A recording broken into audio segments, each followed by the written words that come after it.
Coming to you from the corner with the radiator, it's day 12 and it's time for a quick strike.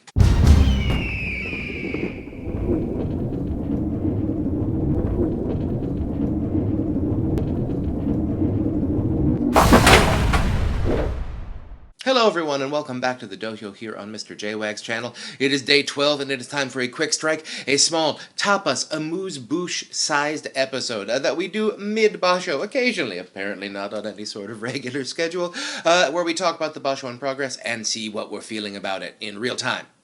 Of course, spoiler alert, if you have not watched through day 12 of the March 2023 Basho, stop, watch through day 12, and then return to us. Okay, we're going to get to the leaderboard in a second, but the biggest news since we have last quick struck, Ozeki Takakeisho has gone Cujo, and he has now gone Kadaban, which means if in the next tournament he does not get 8 wins, or goes Cujo and does not get 8 wins, then we have no Ozeki.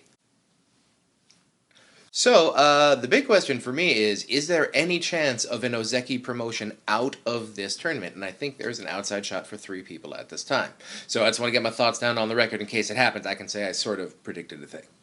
We've got our co-leader, Komusubi Dayisho. Now, his best possible scenario has him going from a 7-8 to a 10-win last time to this time a 13-2 and probably some special prize hardware on top of it.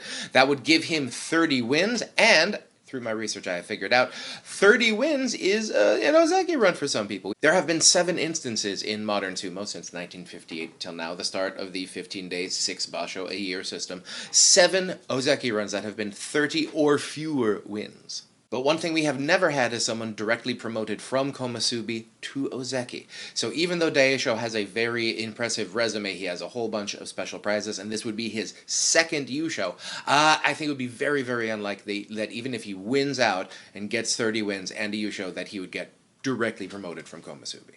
Hoshoryu is interesting because he has an 11-4 2 Basho ago, and he also got a Ginosho Technique Prize. Then he had an 8-7 last tournament, but it was a tournament where he went Cujo, gutted it out, came back, and ended up getting his Kachikoshi down the stretch on the last day on a hair pull call, but he still got it, and he came back from Cujo, and that's supposed to show the Sumo heart.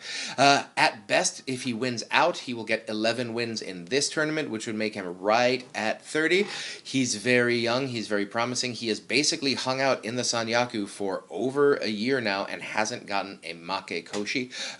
One might say, even though he is the least decorated of the ones up at the top, I'd say he has a decent case for hey, he's young, let's start getting him Ozeki reps now, and so we have a young, healthy Ozeki who might be there for a minute.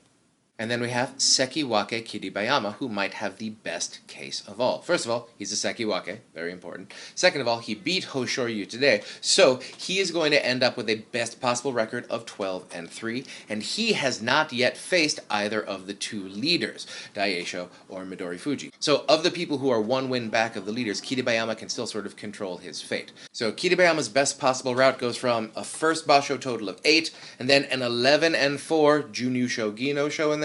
There was a Fusen win in there, but I think they'll still count it as 11.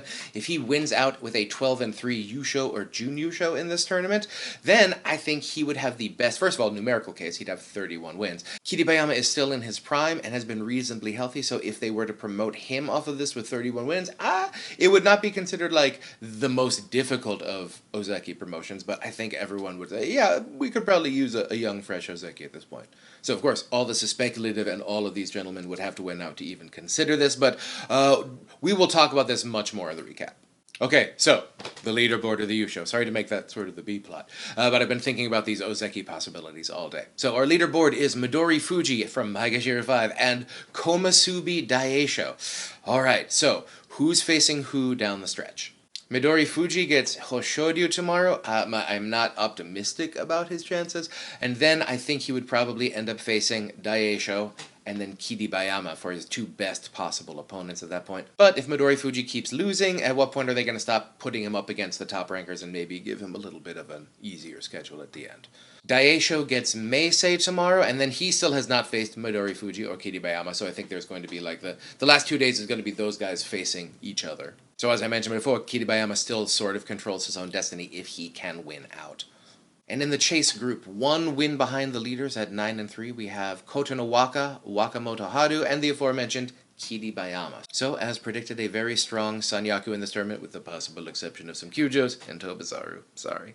Now, Kotonowaka and Wakamoto Haru have not yet faced, and I'm pretty sure that one is going to happen. Kotonowaka has also not yet faced Midori Fuji, so if he pulls off an upset here, we may see Kotonowaka getting sort of pushed into the queue, depending on how the other people in the leader group do. Wakamoto Haru has not yet faced Hoshoryu, so I think that one will also be likely in the last couple of days.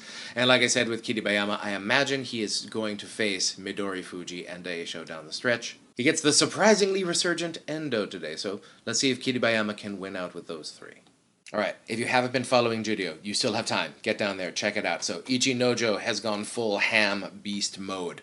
On Judio, he is 11-1 right now. He is going to get promoted. Asanoyama is 10-2. He's going to get promoted. But the question is, who's going to get demoted? Because all the guys in the lower sort of like Maegashira demotable area are looking pretty good. A lot of them already have their Kachi Koshi, and very few of them look like they're definitely getting a Make Koshi. So, if we are definitely getting an Asanoyama and Ichi Nojo promotion, I'm afraid someone might get largely over-demoted here. So, who's left? Unfortunately, Maegashira 11, and feel-good story from the last Basho, Azumaryu is at 2-10.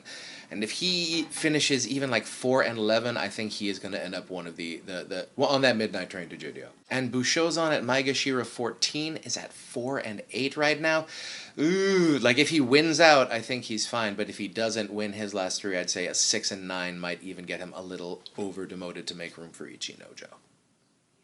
And it is difficult to make room for Ichi Nojo. Now we have Tsurugisho, Mitodyu, and Oho all hanging down there, like right at the bottom of the Banzake at a 6-6. And of course, like if Mitodyu or Tsurugisho end up with a 7-8, I'm pretty sure they will probably get the bump down. Oho may have saved himself today with a win against Asanoyama, so we'll see how he ends up. But if Oho ends up with a 7-8, I would be shocked if he got demoted all the way down to Judio from there. And the other amazing thing is that we have another Judio guy who might want to come up. So it's a little murky. We'll go over this more in the recap. But yeah, we may have a shockingly good performance from the bottom of the Maegashira Banzake this tournament. Who knew?